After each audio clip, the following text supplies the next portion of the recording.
We've been doing this for like a month straight. I've been working like 12 hours a day. This is something I'm arranging personally by myself. I want everyone to understand how hard it is to organize these things. It's just us. If something goes wrong, bear with it. A HOI4 tournament organized in like a World Cup style. Continental Smash Tournament.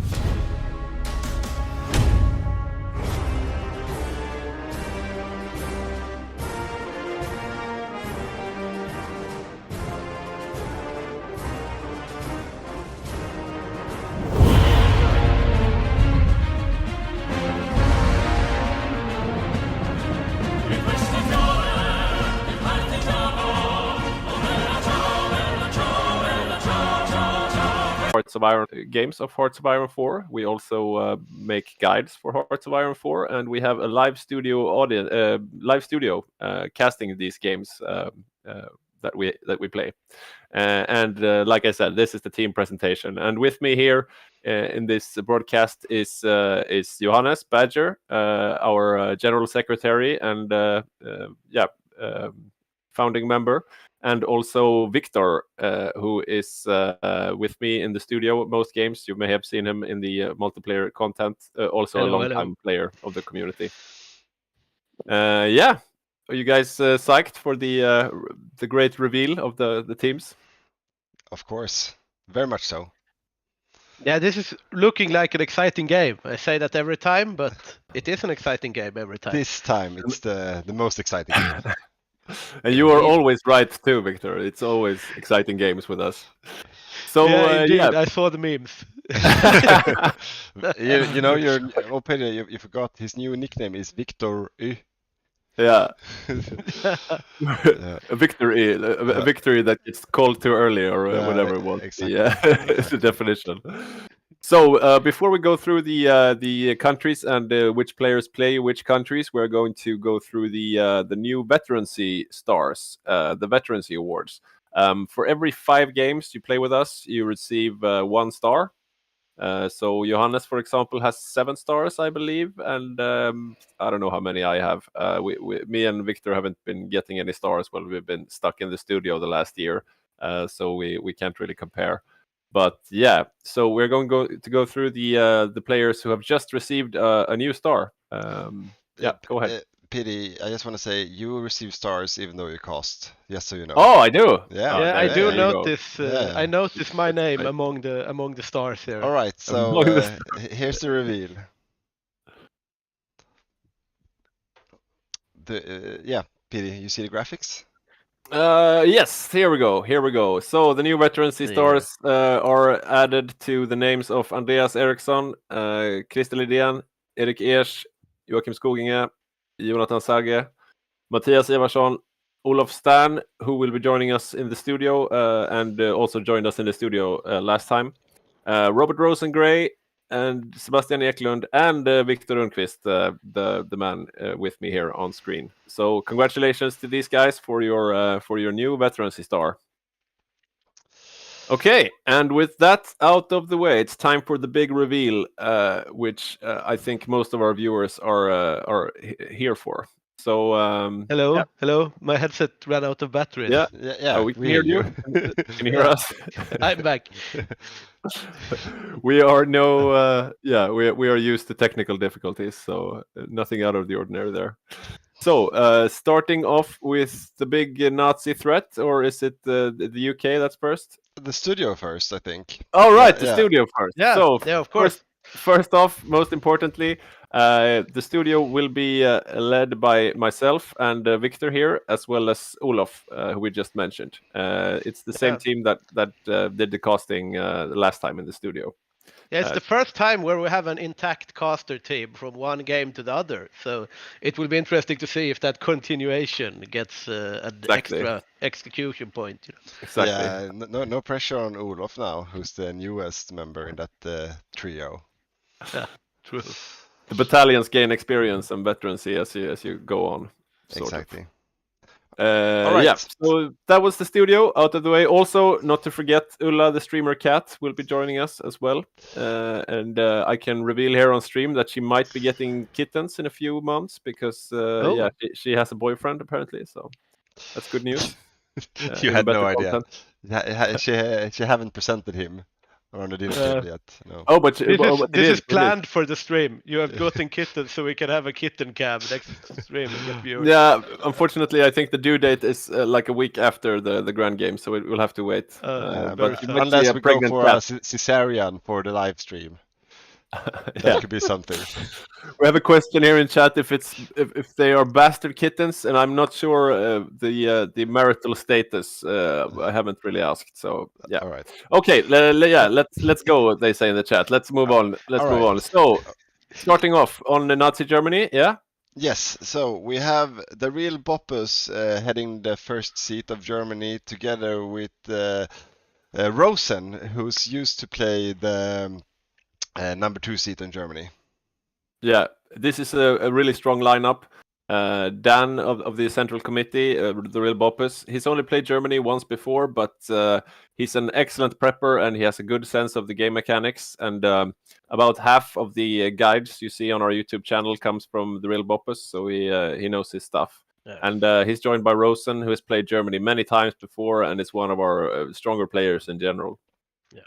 Yeah, Boppus is, as we said, a real planner, and also he has the Soviets is one of his comfort picks. So it's a bit of an alternating side there. So he is bringing some experience from the other side of the Eastern Front with him to the German Reich. All right, yeah. Moving on to Italy, where we have Falk. Yeah, and Falk is one of our strongest micro players in the community. He's one of only 4 8-star generals, meaning he has played nearly every single game in our community. Yeah, he's played Italy many times before and usually has a really good showing of it. So yeah, we can expect some great things, I'm sure. Yeah, interesting with an 8-star Italy indeed. It would be cool to see if he can do some shenanigans in the Mediterranean. And on the other side of the water in North Africa, facing him off, we have Snistan. Snistan, member of the Central Committee, founding member of the community, a strong player, and also my little brother. He has played the UK many times before, and he seems to have a fondness for the Mediterranean area of operations. And this time, like we said, he will face off against Martin's Italy. Which will be a challenge to be sure. But he played the UK quite recently, and I think he's really motivated to make a good showing of it. Yeah, I remember, didn't he play Italy last game, right? So he has a fresh experience from the other side. Yeah, he did. Yeah, he did. All right, and on the Eastern Front, playing the Soviets, we have Jakob, Jonte, and Gustav. Yep, Jakob is a member of the Central Committee and a very strong player. He played the Soviet Union very successfully in the last grand game, basically determined the entire game, and the Axis never made it past the starting positions. He's joined by Jonte, also of the Central Committee, a very good all-round player. He played Hungary the last time, and he's probably glad to be on Jacob's side of the border in this game. They are joined by Gustav, who only has 1 star, but he's played the Soviets before, and yeah, he should fit into their team real good. Yeah, Soviet might see some new tactics. Then again, worked well last time, so let's see what happens. All right, on Japan, we have Sean and Matthias Ivarsson. Yeah, this is an interesting matchup, I think. Sean is about to play his 5th game with us, which will give him his first Veterancy star, and he's got a lot of experience playing around the Pacific in our last few games. I think he played the US the last time. No, Japan, 2nd seat. Oh, right. He played the Japan. Sorry. Matthias is a long-time veteran. He's taken on bigger and bigger roles during the last few games, and he's played the US a couple of games ago, and thus he knows what he's facing there. Yeah. And on Manchu, we have Ville. Yeah, Ville is a long-time player in our community who has just gotten back into his groove again over the last few games after a 2-year hiatus. He's mostly played Allied nations in the past, and he's never played Manchuria, but I'm sure he will make something good out of it. Yeah, it will be interesting to see how he coordinates with Sean and Matthias. There is a lot of choices there what to do with the Manchu that we'll get into later, but an interesting player indeed. Yeah. And facing them on the other side of the Pacific, we have Ivan as first seed USA, accompanied with HOI4. Yeah, this is also an interesting team up for the US. Ivan is a 3-star general, and he's also like Matthias. He's had growing responsibilities of the last few games. He's never played the US before, but did play Japan in the last Blitz. He was also part of the victorious Soviet Union in the last game, so he's on a roll, you could say. And he's joined by HOI4, who also has 3 stars and is a solid player, but he didn't play much with us during 2023, so it may be a bit rusty. Yeah. All right. Moving on to Raj, the lock in the East. Yep. It's Hasselberg. Yeah, Raj is played by Hasselberg, and he's been with the community since 2017, a good player. He played Mongolia the last time and was part of that victorious setup. He's never played the Raj before, but has played Manchu lots of times. It's like his favorite country, it seems like. So he has some knowledge of the general area of operations, you could say. All right. And moving back to Europe, on Spain, we have Alexander Båt. Yeah. Alexander just got his first Veterancy star, and he's mostly played smaller nations in the past. So now he has a chance to show his skills with Spain, which has a lot of potential if played right. Yeah, it will be an interesting Spain. We've seen some stuff happen, some different tactics there. So yeah. Yes. And on France, we have Sticky. Yep, Sticky is one of our 2 Shetland Island players, and he has thousands of hours in the game, I think. He's played France twice before. Let's see if he can become more of an obstacle than France has proven to be in the last few games. So, on the heavy puncher of the Axis miners in Eastern Europe, on Hungary, we have Francis. Yeah, so this is a bit of a return to glory for Francis. Francis is a pillar in our community. He has 6 Veterancy stars, and he played his arguably best game ever as Hungary on the last Bayagordhof. The comeback army. Yeah, he had the try again army and the comeback army. Yeah, the try again army was yeah, which basically won the game for the Axis in a super close game. Yeah, he's indeed very dangerous in Hungary. We have seen that before. I mean, that was an expansion ago, but still, I think he can do a very strong showing here. Yeah, expectations are high. All right, and now to the most exciting country this time. Canada, played by myself, Badger.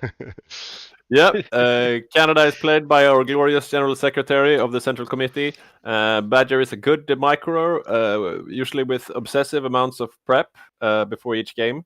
I see a risk that he may become a backseat driver for the Allies from Canada.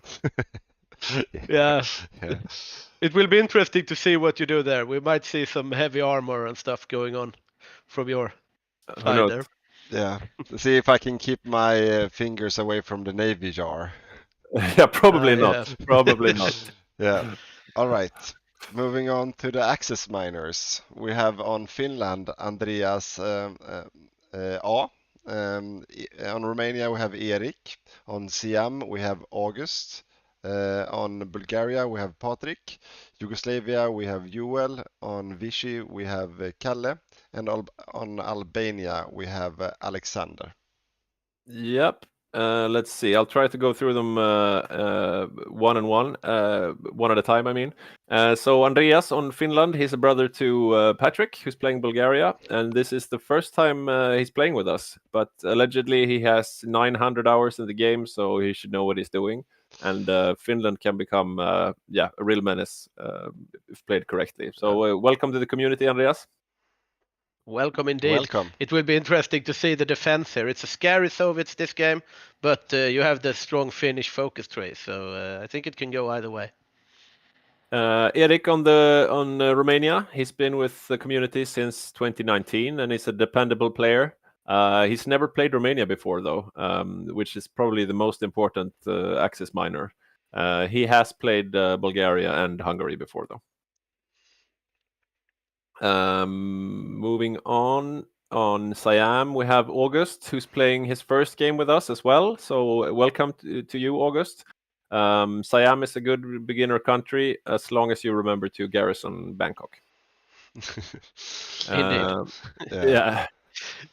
And like I said, on Bulgaria, we have Patrick. He only has one veterancy star, but his games are spread out a lot over time. So I'd say his experience is greater than the star indicates.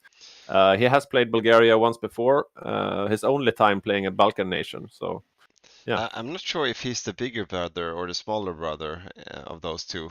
To be honest. I guess we'll see after the game. yeah, we'll see. And last but not least, Alexander Björnsrud from Norway. He's played 5 games with us before, and the last game he played was actually as Albania. Was he the one doing the paratrooper shenanigans? Yeah, he did the paratrooper. Yeah, I think so. Yeah, in Moscow. Yeah, so player probably of the game that time, right? Yeah, the most notorious Albania player we've ever had playing Albania again. So I bet the allies are scared. Yeah, we have a comment on in the chat that they are twins, according to Jonte. Oh wow! Yeah, so let's see who's the bigger brother now. Now it got interesting. Yeah, I mean, whoever is the stronger HOI4 player, that must weigh heavier than whoever came like a few seconds before. Definitely. You forgot 2 players. I do think so. I forgot 2 players. Joel and Kalle. Oh, that's very true. Okay, starting off with, let's start off with Kalle, who is a Norwegian guy, very experienced player, very strong micro player. Usually teams up in a common strategy with Folk Martin on Italy, and now they're neighbors. So we will probably see some interesting synergies there, I think, of common prep. And let's see, who did I forget? Oh, also Joel, right. Joel is playing his 3rd game with us. This is his first time on the Axis side. And I think Yugoslavia can become a real powerhouse if played correctly. We haven't seen too much of it in our games, but they do have potential. Yeah, they are one of the few countries in the Balkans that can really go quite infantry heavy. And also Kalle on Vichy with a 7-star general on Vichy France. We might see a heavy hitter there. We usually consider Vichy France one of the more insignificant countries, but that might change this game. Yeah, I mean, it would be very interesting to see someone with his experience playing that country. I think we've had it once or twice before, someone with a lot of experience playing Vichy, and then they always take someone by surprise. So it's going to be interesting. Yeah, we have a similar situation in the Allied team, but we'll get to that in a bit. All right, moving over to the Allied minors. On Australia, we have Pontus. South Africa, we have the man of the hour last game, Oscar. On Brazil, we have Andreas Eriksson.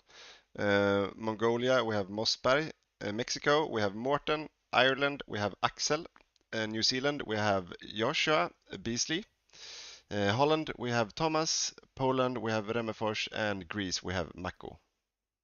Yeah, so this is a really interesting and strong lineup. Starting from the top, Pontus on Australia. He's a 2-star general who gets stronger with each game he plays. And he's barely missed a game since joining our community 2 years ago. He's played Australia once before and played the US in the last game. On South Africa, then, we have the new favorite of the community, 5-star general, who has been with us since 2017.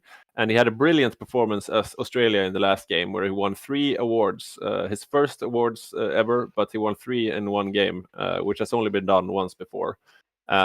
He's played South Africa only once, but will probably do well there. I'm thinking especially with the Badger in Canada teaming up with him.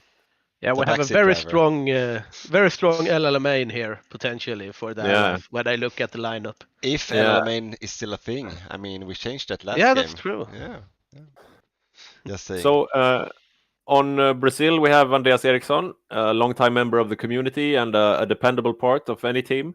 He often plays Spain or France, but he has played Brazil once before, and I think it will fit well with his style of playing. Interesting to mention as well that Brazil will have a new national tree focus, a new tree this time. Yeah, that's right. Oh, That yeah. will be interesting. So there's a lot of homework to be done for Andreas if you haven't checked it out already.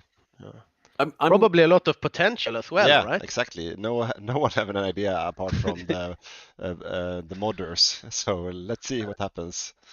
Let's see if we get Brazilian Marines storming Narvik again. Yeah. We'll see. Is Mexico also getting a new focus tree? No, it's only Brazil. That's as far as I know. Okay. There we go. Okay, so on Mongolia we have Mosberg, who is a solid 3-star general with a lot of experience fighting on the Eastern Front. He played the Soviets in the Blitz the last time he played. I think he will fit into Jacob's master plan there very well. Moving on Mexico, we have Morten, who is a new player joining us for the first time. So welcome to you, Morten. Mexico is a good starting nation because you're basically completely safe from invasion, and you can just show up anywhere you want to in the world and save the day. And moving on, another new player in our community on Ireland, Axel. Welcome to you. Welcome. Ireland is a good starter nation. That's about as much as you can say about Ireland, I guess. Newbie Island. Newbie Island, Yeah. exactly. And on New Zealand, we have Joshua, who's only played with us once before, and that was as Vichy France. New Zealand has a lot of potential, and like Mexico, is relatively safe from invasion. Not as safe though. Sometimes they do get capped, but they're safe enough that you can just focus on a specialized strategy and go for it. So But Joshua is a very experienced player playing for another community that some of our players are playing with as well. So he will definitely, he knows what he's doing. Right. Yeah, and they can really punch above their weight in the Pacific as well. You really need that extra little power in the island hoppings. Yeah.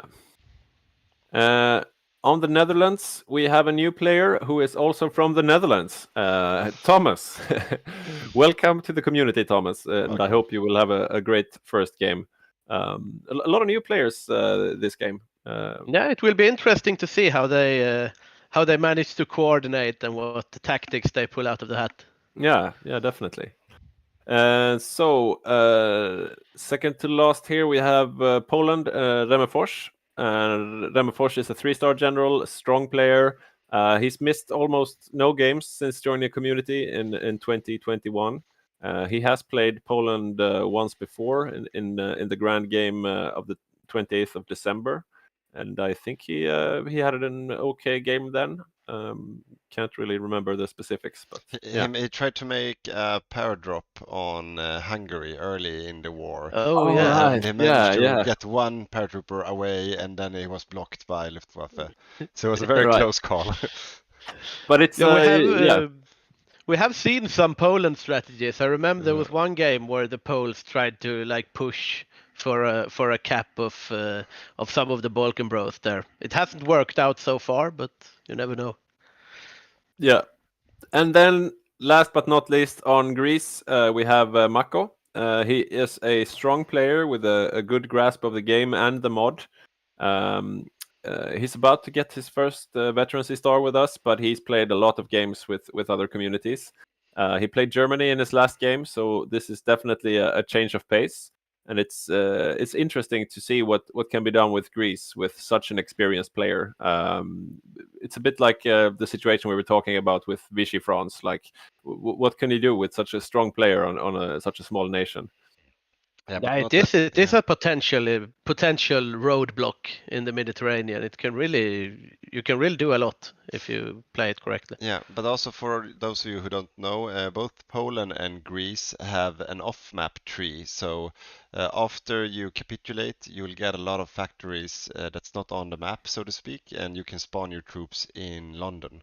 So both of them are much stronger mid and late game than you expect them to be. So that goes both for Greece and Poland. Yeah. And I mean, the fall of Poland is a foregone conclusion. It's impossible to hold. You get attacked from all sides from superior forces. But Greece, on the other hand, is a bit of a different story. I mean, if you're lucky, you can get invaded by part of the Axis forces, and you have really, really good defendable terrain as Greece. So maybe we could see Mako putting some spanner in the works for the Axis there. Yeah, indeed. We have a question in the chat. Is Arms Against Tyranny implemented in the upcoming game? And yes, it is. Yes. We had it the first time, I think it was last game, or maybe even the last 2 games. So we have like the Finland stuff and all of those things. Yeah, and like we just said, also the last DLC for Brazil is implemented in this game as well. Yeah. Yes. Interesting to see what it will bring. So yeah. That was the lineup. Let's go over to a little logo appeared here in the center as well, but that was no surprise, I suppose. So let's move over to the pre-game analysis. What do we think about these lineups? And I just want to start by giving all the bookmakers are interested in Victor's foregone conclusions. Are you calling the game already, Victor? Who is winning? I have learned my lesson. I will not call the game already, but I do believe that we have a very scary Soviet. We have had some games where we have had 4 Soviet players, but since we have a completely new player on Finland and a very experienced and a Soviet lineup that also did very well in the last game, I think that the Eastern Front might be very dangerous for the Finns and also some of the Balkans. But then again, we have Francis on Hungary and a very strong Germany as well. So I mean, it's not decided, but I do think that the Soviets will be a big threat for the Axis and a big boon for the Allies. Just continue on that one. I think what I really look forward to see is that we have Jakob playing the first seat of Soviets against Boppus playing the first seat of Germany. They are both like Excel players, so to speak. They prepare quite intensively on their builds, and they are both experts on get a lot of equipment in the field, so to speak. The right equipment at the right time in the right quantities. So I expect 2 very well-built nations that will have a proper industrial war on the Eastern Front. There will be no fancy maneuvers. I think that it will be like a proper slugfest based on equipment. It will be very interesting to see. I saw here we had a question in the chat from Cykelfraktur. Any speculation regarding new strats which could be possible with the new DLC? I haven't seen the focus tray myself. We actually had an example of that last game where Oskar Eriksson, the medal award winner, he used the Marine Commandos. Marine Commandos, right? Yeah. Where you don't need a harbor with your Marines. You can't use any artillery or heavy equipment, but you can just embark and disembark on any tile. So he used that with some success last game. But there are definitely parts of those tech trees that have not been utilized yet in our games. So yeah, definitely interesting to see. I think also with that change with the Marines, I'm looking at like if we move over to the North Africa front. I do believe that El Alamein has taken a back seat in our meta. It was a long time ago since we saw like a proper El Alamein with troops on the line and then eventually someone loses. It's a lot of shenanigans nowadays, and those could potentially do big damage there. Yeah, the last game had the Badger playing the UK, where you did a strange gambit, or what do you call it? A strategy where you basically gave up Egypt, and I doubt that Snistan will do a similar strategy, but you never know. Maybe it's the new meta. Yeah, he's not as sly as I am. He's more attack, attack, attack kind of player. So let's Yeah. see. Let's see what his business daddy will do this game. Yeah. But I think also answering Cykelfraktur's question about the DLCs, also one big change since Arms Against Tyranny was introduced is that special force cap is dramatically reduced on most countries, which means that infantry nations that used to have a lot of mountaineers and a lot of marines can't really do that anymore. So regular infantry, or in our mod we have infmot, is being more introduced as attacking, like spearheads now. So the infantry players and special force players, it's a bit different now, but then again you have introduced some other stuff that makes it quite interesting as well. So definitely some new things to take into consideration, and especially for players using Marine Commandos, or for Finland using their very annoying, we call it patrol support companies, like moving in the snow real quick. Yeah, they're really interesting. Yeah, it will be fun to see what people do with it. Also, the Brazil focus tree is interesting. Yeah. So should we just quickly go over to the Pacific? What do we think about these lineups, Victor? What do you reckon, being the oracle Well, of calling? I mean, if you look at like Sean, Mateas, and Ville as Manchu, I think that they are like, I would say that they are the safe bet, so to speak. I do strongly believe that they will perform well. Like the USA with Ivan and Sjökroda has a lot of potential as well, but I feel they are more of a wild card in the Pacific. But then again, we have like the Australia and New Zealand, and yeah, there is a lot of potential for the allies in the Pacific as well. So. Yeah, I could definitely see interesting. it. I could definitely see it going either way. As you may have noticed, the Pacific is more stacked with newer players than Europe is in this game. We've taken more of our experienced players and put them on European nations. So there's a bit less experience, but that also makes it harder to call, I think. And yeah, like you said with New Zealand there, Joshua, maybe who knows what he can do as New Zealand. It's very hard to predict. Yeah. Also, a new player on Siam with August. Yeah, maybe that's a vulnerability. I think also like new player Pacific could also give the Pacific a higher impact, because when you have all these experienced players duking it out on the Eastern Front, very well prepared, not prone to making mistakes, then those buffs from the Pacific can really shift the fortunes in either way. So if someone wins the Pacific, we have their finest bra mod. So if you capture key islands and win the Pacific, you grant buffs or debuffs to your corresponding team in Europe. And I think that can really shift the balance this game. We haven't seen that much of a Pacific impact lately, but I think this might be the shift. Yeah, that's an interesting perspective. We might see a bunch of urgent messages being sent from Europe to Asia, like take those islands now, because we need it. Yeah, but I for one, as I love the naval game in this game, being one of the few players that actually enjoys that, I look forward to see Sean and Ivan juking it out in the Pacific, because Sean, he's like myself, he loves the naval game, and he had a really good naval game as Japan last game, so he has some experience in the bag, and he won with the main battle fleets. He won against the US last game, even though they were losing the war. He still had his what do you call it, like a Pyrrhus victory or whatever you call it. Yeah. So he will definitely be a real hard nut to crack on the naval game.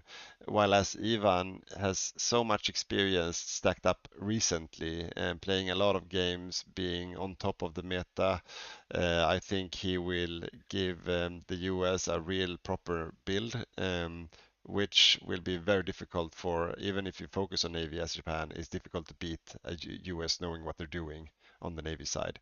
So I will definitely look into this in the peripheral view, so to speak, Yeah. while I play. Yeah. Or won't I, Yeah. maybe I'm there. Let's see. Yeah, who knows? Who knows, right? Yeah, it's also like, I mean, the tiger wakes as the game moves on. So if it's a stalemate in Europe and the war lasts a long time in Europe, eventually the American industrial snowball will be a tough nut to crack for the Axis as well. So the time is not on the Axis side in regards to the Pacific Yeah. or in Europe either, I guess. But But still, yeah, but we saw that a little bit last game as well, that it was a stalemate in Europe, so all allied nations basically went on a safari in Burma, attacking Siam and Japan and Manchu, and basically overloaded them, which gave the axis, Euro axis a really difficult time, and the clock changed in the favor of the allies suddenly. So it it's important to focus on that theater and keep the pressure on, so you don't give Yeah, allies the upper hand. definitely. So is there anything else you guys think we should cover, or you guys watching us, is there anything you would like us to discuss before we close things? I can, while we wait for some replies in the chat, again, personally, I look forward to see what Italy and Germany plan to do on the naval side of things, because that can really, put the allies on their heels. If they do something unexpected with Navy, putting pressure on UK, that could tilt all of allies. For example, if they successfully raid the Atlantic, all troops moving across gets raided, then you have nothing to attack with. So there's a lot of aspects of that game I look forward to see what's going to happen. And Martin playing Falk playing Italy, he has a lot of experience on naval game as well, and he usually does perform very well with the Italian Navy. So that's going to be like a match in the match, so to speak, between Snistan and Falk facing off Yeah. in the Mediterranean. Yeah, definitely. Interesting to see what they do. Although both Falk and Boppus are quite conservative players, you could say maybe. Yeah. So I'd be surprised if they go for some crazy all-in naval strategy. You'll probably see a lot of submarines from Germany and some solid battleships from Italy. But yeah, we'll see. yeah. Especially, I mean, the last games we have seen a lot of sea level scares, a lot of successful sea levels, and a lot of unsuccessful sea levels. So it's interesting to see whether or not Italy manages to break out of the Mediterranean, Yeah. and also how Greece is a factor in that as well. I believe will be interesting. Yeah, Gibraltar has turned into a real hotspot the last couple of games as well, being the focus on for the Axis until Barbarossa, like focusing everything on that one point to break out from the Mediterranean. So that would be interesting to see as well this game if something happens there. So yeah, we have a couple of questions in the chat. First from 613 Janitor. It's a 10 CET start. That's 5 a.m. here, but I'll be up. Yeah, unfortunately, that is true, and that's really great of you to join us at 5 a.m. I'm not sure I would have the same commitment, to be honest. But I can ask the 613 Janitor for your information as well that Sean playing Japan, he's right now on a flight from Amsterdam to Buenos Aires, so he will be playing from Argentina this game, and the clock will be 5 a.m. When he goes up playing as well. So if you're tired, know that the Japanese first seed is very tired as well. No. Yeah, so that was the easy question, but we got a harder question from Raymond Loves Man. What impact do you think the previous game will have on this game? That's a really good question. Yeah, I can say one thing that we discussed also, so might be good for both you players watching and people watching. We have had some discussions as well on when to call the games and like when are we calling quits. So we have prepared the game to be played from 10 in the morning to 10 at night. So really like fight it out to the last drip of blood. So we're very clear on that point this time. Then again, we expect the game to be over before 10 o'clock at night, but we plan for it.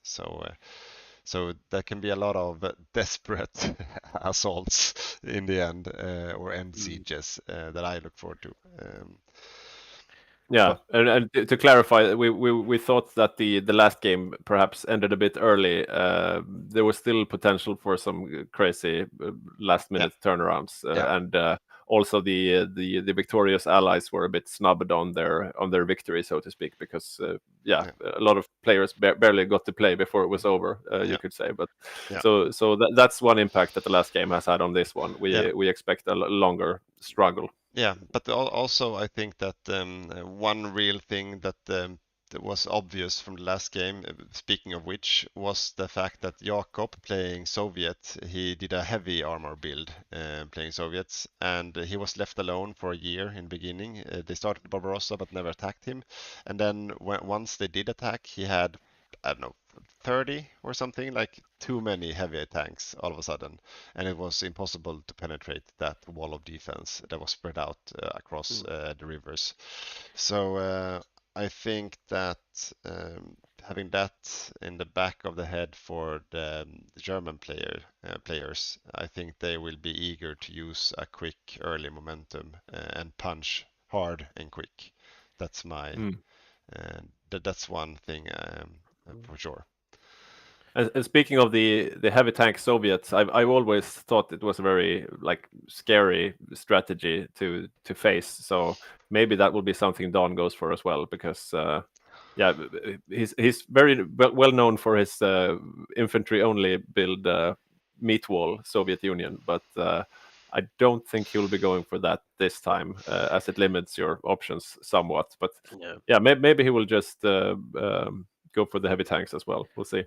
Yeah. Also, that's one of the things that the Soviets, if they want to go heavy tank build, they need to win the Winter War, right?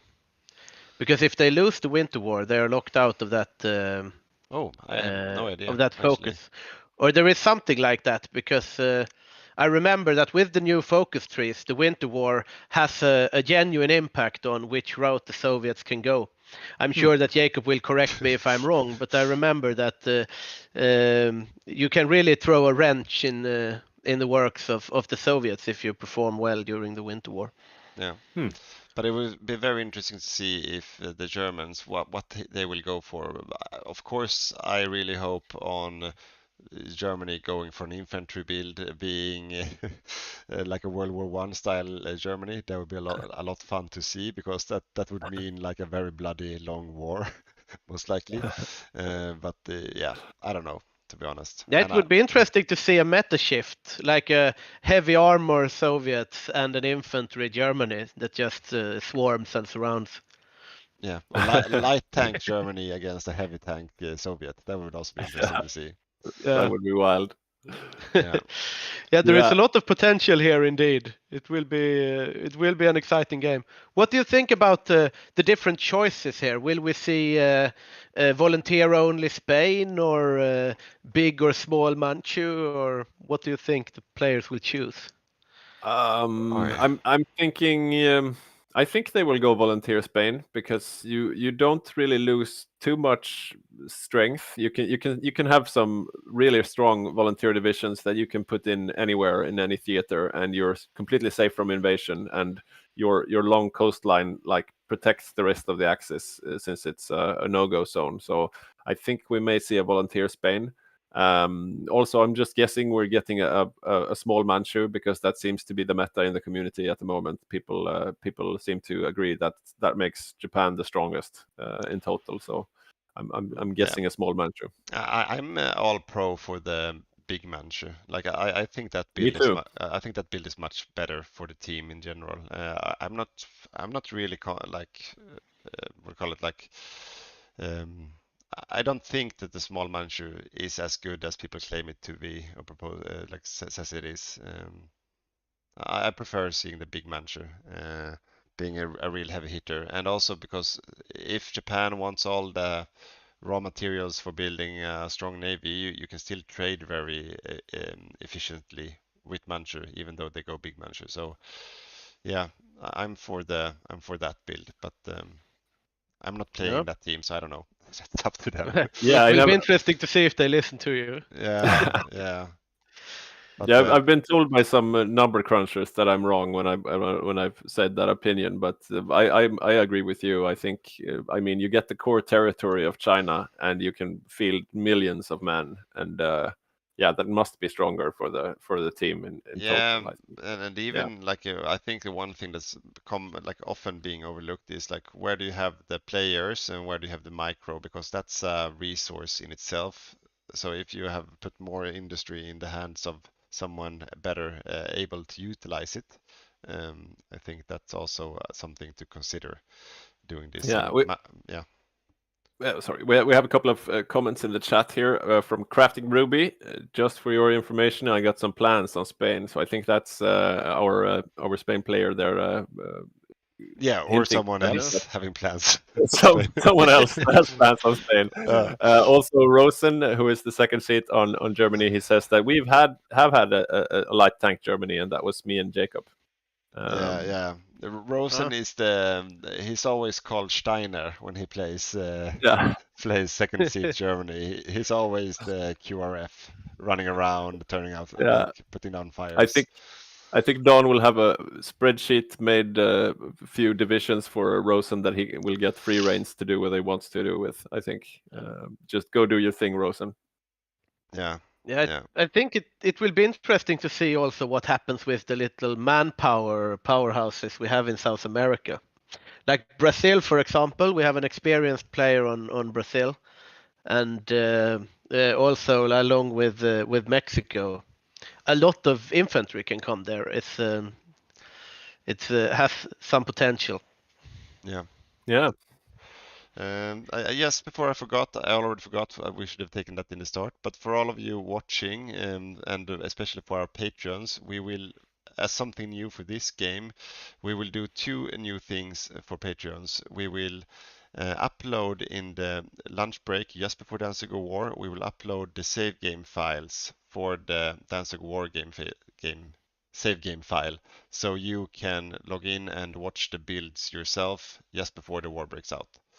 So that's going to be interesting, of course, with a little bit of delay, so we expect no spoilers, so to speak, in the chat boxes. But the players are not allowed to watch those anyways, so it should be fine.